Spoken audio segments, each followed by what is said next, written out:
യുദ്ധത്തിന്റെ മുറിവുകൾ ഇന്നും ഓർമ്മിപ്പിക്കുന്ന മതിലുകൾ, ചരിത്രം ഓരോ ചുവടിലും മുഴങ്ങുന്ന തെരുവുകൾ, കിഴക്കും പാശ്ചാത്യവും കൈകോർക്കുന്ന അതുല്യ നഗരം. എൻ്റെ ബാൽക്കൺ യാത്രയുടെ 12ാം എപ്പിസോഡ് ബോസ്നിയ. നമസ്കാരം, ഞാൻ കവിരാജ് അമ്പലപ്പുഴയിൽ നിന്നും. എൻ്റെ ബാൽക്കൺ യാത്രയുടെ 12ാം എപ്പിസോഡ് ബോസ്നിയയുടെ ഹൃദയസ്പർശിയായ കഥകളും വിസ്മയിക്കുന്ന കാഴ്ചകളും നമുക്ക് ഒരുമിച്ച് ആഘോഷിക്കാം. ഇന്ന് ഞങ്ങൾ യാത്ര ചെയ്യുന്ന ബസ്സിൻ്റെ ഫ്രണ്ട് മിറർ ഞങ്ങളുടെ ഡ്രൈവർ വൃത്തിയാക്കിയിട്ടില്ലായിരുന്നു. അത് കാരണം വീഡിയോയിൽ ചില ബുദ്ധിമുട്ടുകളൊക്കെ ഉണ്ടാകാൻ സാധ്യതയുണ്ട്. കാണുമ്പോൾ നിങ്ങൾ സഹകരിക്കുമെന്ന് പ്രതീക്ഷിക്കുന്നു. ഞങ്ങൾ താമസിച്ചിരുന്ന ഹോട്ടൽ ഹോളിവുഡിൽ നിന്നും ചെക്ക് ഔട്ട് ചെയ്തു. സരായോവോ നഗരത്തിൻ്റെ ഹൃദയഭാഗത്തേക്കാണ് ഇപ്പോൾ യാത്ര തിരിക്കുന്നത്. ഇനി മുതൽ ബോസ്നിയയുടെ ചരിത്രവും സംസ്കാരവും പാരമ്പര്യവും അടുത്തറിയാനുള്ള അവസരമാണ് നമ്മെ കാത്തിരിക്കുന്നത്. ഹോട്ടലിൽ നിന്നും നഗരമധ്യത്തിലേക്കുള്ള യാത്ര വളരെ മനോഹരമായിരുന്നു. വൃത്തിയുള്ള വിശാലമായ റോഡുകളും ഇരുവശവും നിറഞ്ഞു നിൽക്കുന്ന പച്ചപ്പും മലനിരകളും ആധുനിക കെട്ടിടങ്ങളും ദൂരെ കാണുന്ന മലനിരകളും ചേർന്ന് സരായോവോയുടെ ആദ്യ കാഴ്ച തന്നെ മനസ്സിനെ കീഴടക്കിയിരുന്നു. വളരെ പ്രത്യേകതയുള്ള ഒരു നഗരമാണ് സരായോവോ.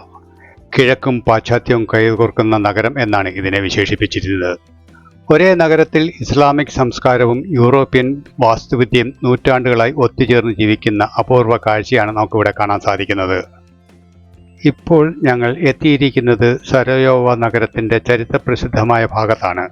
ഇവിടെ നിന്നാണ് ഇന്ന് വാക്കിംഗ് ടൂർ ആരംഭിക്കുന്നത്.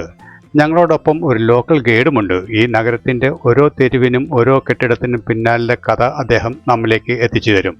അതുകൊണ്ട് ഇന്നത്തെ യാത്ര കാഴ്ചകൾ മാത്രം കാണുന്ന ഒന്നല്ല, ചരിത്രത്തേക്കുള്ള ഒരു സഞ്ചാരം കൂടിയാണ്. ഇപ്പോൾ നമ്മൾ നടക്കുന്നത് ചരിത്രത്തിൻ്റെ താളുകളിൽ ഇടം നേടിയ സരായോവോ ലാറ്റിൻ ബ്രിഡ്ജിലൂടെയാണ്. താഴെ ഒഴുകുന്ന മിലാനാച്ചു നദി ലോകത്തിൻ്റെ ഗതി മാറ്റിമറിച്ച 1ാം ലോക മഹായുദ്ധത്തിന് തുടക്കമിട്ട സംഭവം നടന്നത് ഈ പാലത്തിന് സമീപത്താണ്.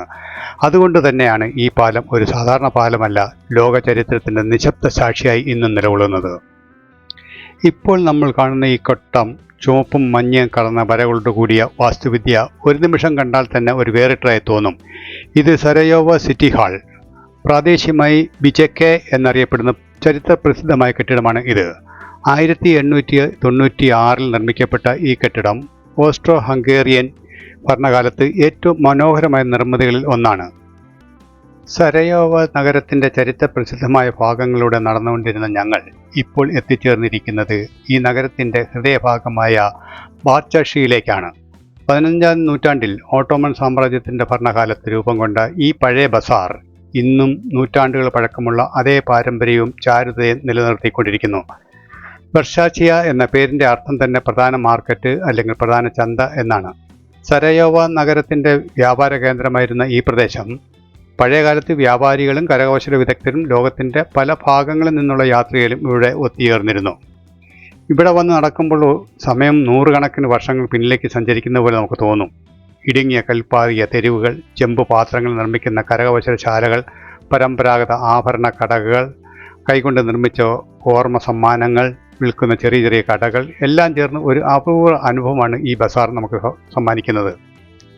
ചുറ്റും നോക്കിയാൽ വിവിധ രാജ്യങ്ങളിൽ നിന്നെത്തിയ വിനോദസഞ്ചാരികളുടെ തിരക്കാണ്. പല ഭാഷകൾ കേൾക്കാം, പല സംസ്കാരങ്ങൾ കാണാം. എന്നാൽ എല്ലാവരെയും ഒന്നിപ്പിക്കുന്നത് ഈ പഴയ ബസാറിൻ്റെ പ്രത്യേക ആകർഷകമാണ്. ബർഷാച്ചിയുടെ മറ്റൊരു പ്രത്യേകത വിവിധ മതങ്ങളുടെ ആരാധനാലയങ്ങൾ വളരെ അടുത്തടുത്തായി സ്ഥിതി ചെയ്യുന്നു എന്നതാണ്. ഏതാനും മിനിറ്റ് നടന്നാൽ പള്ളി, കത്തോലിക്ക ദേവാലയം, ഓർത്തഡോക്സ് പള്ളി, ജൂത സിനഗോഗ്സ് തുടങ്ങിയവ നമുക്ക് കാണാൻ പറ്റും. ഈ പ്രദേശത്തെ ഓരോ കല്ലിനും ഓരോ കഥ പറയാനുണ്ട്. ഓരോ തെരുവിനും ഓരോ ചരിത്രവുമുണ്ട്. യുദ്ധങ്ങളും നാശനഷ്ടങ്ങളും അതിജീവിച്ചിട്ടും സ്വന്തം പാരമ്പര്യം സംരക്ഷിച്ചുകൊണ്ട് ഇന്നും അഭിമാനത്തോടെ നിലകൊള്ളുകയാണ് ഈ പഴയ ബസാർ. സരായോവോ സന്ദർശിക്കുന്ന ആരും ഒരിക്കലും വിട്ടുപോകാത്ത സ്ഥലമാണ് ബർഷാച്ചിയ. ചരിത്രത്തെയും സംസ്കാരത്തെയും ജീവിത രീതിയെയും ഒരുമിച്ച് അനുഭവിക്കണമെങ്കിൽ ഈ പഴയ ബസാറിലൂടെ ഒരിക്കലെങ്കിലും നടന്നിരിക്കണം. ഇവിടെ എത്തുന്ന സഞ്ചാരികൾക്ക് ഏറ്റവും ഇഷ്ടപ്പെടുന്ന മറ്റൊരു കാര്യം ബോസ്നിയൻ ഭക്ഷണങ്ങളാണ്. ചൂടോടെ വിളമ്പുന്ന ചെവാപ്പി, സുഗന്ധം പരത്തുന്ന ബോസ്നിയൻ കാപ്പി, മധുര പലഹാരങ്ങൾ, ഇവയെല്ലാം ഈ ബസാറിൻ്റെ രുചിയും സംസ്കാരവും ലോകത്തിന് പരിചയപ്പെടുത്തി കൊടുക്കുന്നതാണ്. ഈ തെരുവിലെ കസൻസിസുലുക് സ്ട്രീറ്റ് നൂറ്റാണ്ടുകളായി ചെമ്പുപാത്രങ്ങളിൽ മാത്രം നിർമ്മിക്കുന്ന കരകൗശല തൊഴിലാളികളുടെ കേന്ദ്രമാണ്. ഇന്നും കൈകൊണ്ട് ചെമ്പുപാത്രങ്ങൾ, കാപ്പി സെറ്റുകൾ, അലങ്കാര വസ്തുക്കൾ എന്നിവ നിർമ്മിക്കുന്ന കാഴ്ച ഇവിടെ നമുക്ക് നേരിട്ട് കാണാൻ സാധിക്കും. യന്ത്രത്തേക്കാൾ കൈവേലയ്ക്കാണ് ഇവർ ഇന്നും പ്രാധാന്യം നൽകുന്നത്. ഈ ബസാറിൽ നടക്കുമ്പോൾ മറ്റൊരു കാര്യം, ഒരു വശത്ത് ഓട്ടോമൻ സാമ്രാജ്യത്തിൻ്റെ സ്വാധീനവും മറുവശത്ത് ഓസ്ട്രോ ഹംഗേറിയൻ വാസ്തുവിദ്യയും കാണാം. ബാർഷാർഷിയുടെ ചരിത്രവീഥികളിലൂടെ നടന്നുകൊണ്ടിരുന്ന ഞങ്ങൾ ഇപ്പോൾ എത്തിച്ചേർന്നിരിക്കുന്നത് സരയോവ നഗരത്തിലെ ഏറ്റവും പ്രശസ്തമായ കത്തോലിക്ക ദേവാലയമായ സോക്രട്ട് ഹാർട്ട് കത്തീഡ്രലിന് മുന്നിലാണ്. ഒറ്റ നോട്ടത്തിൽ തന്നെ അതിൻ്റെ ഗാംഭീര്യവും മനോഹരമായ വാസ്തുവിദ്യയും നമ്മുടെ ശ്രദ്ധ പിടിച്ചുപറ്റും. ആകാശത്തേക്ക് ഉയർന്നു നിൽക്കുന്ന ഇരട്ട ഗോപുരങ്ങളും മുൻവശത്ത് വലിയ വൃത്താകൃതിയിലുള്ള റോസ് ജാലകവും ഗോത്തിക് ശൈലിയിലുള്ള കൽ നിർമ്മിതികളും ഈ ദേവാലയത്തിന് ഒരു പ്രത്യേകത ഭംഗിയാണ് നൽകുന്നത്. 1884 നിർമ്മാണം ആരംഭിച്ച ഈ കത്തീഡ്രൽ 1889 പൊതുജനങ്ങൾക്കായി തുറന്നുകൊടുത്തത്. അന്നത്തെ ഓസ്ട്രോ ഹംഗേറിയൻ ഭരണകാലത്ത് നിർമ്മിച്ച ഈ ദേവാലയം ഫ്രാൻസിലെ പ്രശസ്തമായ നോട്ടർഡാം ദേവാലയത്തിൻ്റെ ഗോത്തിക് ശൈലിയിൽ നിന്ന് പ്രചോദനം ഉൾക്കൊണ്ടുകൊണ്ടാണ് രൂപകൽപ്പന ചെയ്തത്. ഞാൻ ഇപ്പോൾ എത്തി നിൽക്കുന്നത് ലോക ചരിത്രത്തെ തന്നെ മാറ്റിമറിച്ച ഒരു സ്ഥലത്താണ്. ഒരു സാധാരണ തെരുവ്, ഒരു സാധാരണ ദിവസം. എന്നാൽ ഇവിടെ നടന്ന ഒരു സംഭവം പിന്നീട് ലോകത്തെ 4 വർഷം നീണ്ടുനിന്ന മഹായുദ്ധത്തിലേക്ക് തള്ളിവിട്ടു. ഇവിടെ കാണുന്ന ഒരു സ്മാരക ഫലകം ആ ചരിത്ര മുഹൂർത്തത്തിൻ്റെ ഓർമ്മയാണ്.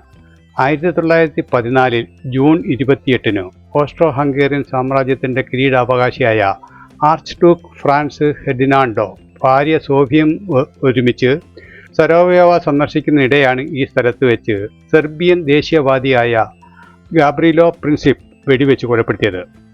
ഈ വധം ഒരു വ്യക്തിക്ക് നേരെയുള്ള ആക്രമണം മാത്രമായിരുന്നില്ല. അന്നത്തെ യൂറോപ്പിലെ ശക്തരായ രാജ്യങ്ങൾ തമ്മിലുള്ള രാഷ്ട്രീയ സംഘങ്ങൾക്ക് അതിലൂടെ പൊട്ടിത്തെറിച്ചു. ഓസ്ട്രോ ഹംഗേറിയൻ സെർബിയയ്ക്കെതിരെ യുദ്ധം പ്രഖ്യാപിച്ചു. തുടർന്ന് സഖ്യരാജ്യങ്ങൾ ഓരോന്നായി യുദ്ധത്തിലേക്ക് ഇറങ്ങി. ഏതാനും ആഴ്ചകൾക്കുള്ളിൽ യൂറോപ്പ് മുഴുവൻ യുദ്ധഭൂമിയായി മാറി. നീറുന്ന മനസ്സോടെ അല്ലാതെ നമുക്ക് ഈ സ്ഥലങ്ങൾ സന്ദർശിക്കാനോ ചിത്രീകരിക്കാനോ സാധിക്കുകയില്ല.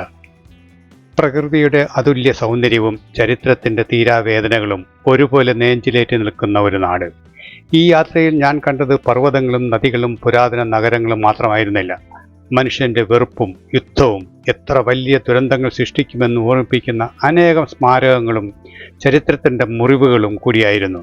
2ാം ലോക മഹായുദ്ധത്തിൻ്റെ കനൽച്ചൂടും പിന്നീട് ഈ ഭൂമി അനുഭവിച്ച സംഘർഷങ്ങളുടെയും വേദനയും ഇന്നും ഇവിടുത്തെ ഓരോ കല്ലിലും ഓരോ തെരുവുകളിലും പതിഞ്ഞു കിടക്കുന്നതായി തോന്നുന്നു. എന്നാൽ ഇതെല്ലാം അതിജീവിച്ച് പ്രതീക്ഷയോടെ മുന്നേറുന്ന ബോസ്നിയൻ ജനതയെ കാണുമ്പോൾ മനുഷ്യൻ്റെ അതിജീവന ശേഷിയോട് ആദരവ് തോന്നാതെ വയ്യ. യുദ്ധം നശിപ്പിച്ച കെട്ടിടങ്ങൾ വീണ്ടും ഉയർന്നു. ജീവിതം വീണ്ടും പുഞ്ചരിക്കാൻ തുടങ്ങി. സമാധാനത്തിൻ്റെയും സഹവർത്തിത്വത്തിൻ്റെയും വില ലോകത്തെ പഠിപ്പിക്കുന്ന ഒരു നാടായി ബോസ്നിയ ഇന്ന് മാറിയിരിക്കുന്നു. ഇന്ന് ബോസ്നിയ ലോകത്തോട് പറയുന്ന സന്ദേശം വളരെ ലളിതമാണ്. യുദ്ധം നാശം മാത്രമേ സമ്മാനിക്കൂ, എന്നാൽ സമാധാനവും ഐക്യവും മനുഷ്യനെ വീണ്ടും ഉയർത്തും. മുറിവുകൾ മായാൻ സമയമെടുക്കും, പക്ഷേ പ്രതീക്ഷയും ആത്മവിശ്വാസവും ഉണ്ടെങ്കിൽ ഒരു രാജ്യത്തിനും വീണ്ടും ഉയർത്തെഴുന്നേൽക്കാൻ കഴിയും എന്നതിൻ്റെ ജീവനുള്ള ഉദാഹരണമാണ് ഞങ്ങൾ ബോസ്നിയക്കാർ. ഒരു കാലത്ത് യുദ്ധത്തിൻ്റെ തീയിൽ വെന്തുരുകിയ നാടായിരുന്നു ബോസ്നിയ. തകർന്ന കെട്ടിടങ്ങൾ, കണ്ണീർ നിറഞ്ഞ കുടുംബങ്ങൾ, നഷ്ടപ്പെട്ട അനേകം ജീവനുകൾ. ചരിത്രം ഇന്നും അതിൻ്റെ വേദനകൾ ഓർമ്മിപ്പിച്ചുകൊണ്ടേയിരിക്കുന്നു. എന്നാൽ ബോസ്നിയയുടെ ഏറ്റവും വലിയ ശക്തി ആ ദുരന്തത്തിൽ തളർന്നു പോകാതെ വീണ്ടും ഉയർന്നെഴുന്നേൽക്കാനുള്ള ജനതയുടെ ധൈര്യമാണ്. യുദ്ധത്തിൻ്റെ ചാരത്തിൽ നിന്ന് അവർ സ്വന്തം നാട്ടിനെ വീണ്ടും പടുത്തുയർത്തി. തകർന്ന പാലങ്ങൾ പുനർനിർമ്മിക്കപ്പെട്ടു. നഗരങ്ങൾ വീണ്ടും ജീവൻ വീണ്ടെടുത്തു. വിനോദസഞ്ചാരികളെ പുഞ്ചിരിയോടെ സ്വീകരിക്കുന്ന ഒരു രാജ്യമായി മാറി ബോസ്നിയ.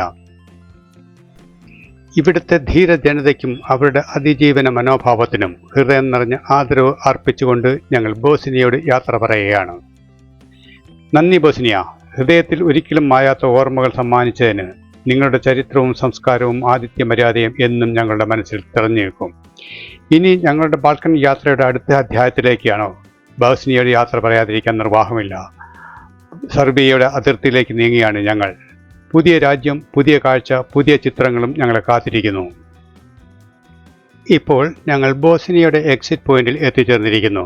ഡിപ്പാർച്ചർ ഫോർമാലിറ്റീസ്, പാസ്പോർട്ട് പരിശോധന ഇവയെല്ലാം ഇനി ചെക്ക് ചെയ്ത് കറക്റ്റാക്കേണ്ടതായിട്ടുണ്ട്. എല്ലാ നടപടികളും സുഗമമായി പൂർത്തിയാക്കി ഞങ്ങൾ അടുത്ത രാജ്യത്തേക്ക് പോകാൻ വേണ്ടി ഒരുങ്ങി ക്യൂവിൽ നിൽക്കുകയാണ്. ഈ കാണുന്ന പാലത്തിന് മറുവശമാണ് സെർബിയ. ത്രസിപ്പിക്കുന്ന സെർബിയൻ ചരിത്രങ്ങളുമായി അടുത്ത എപ്പിസോഡിൽ വരുന്നവരെ എല്ലാവർക്കും നല്ലത് വരട്ടെ, നന്മ വരട്ടെ.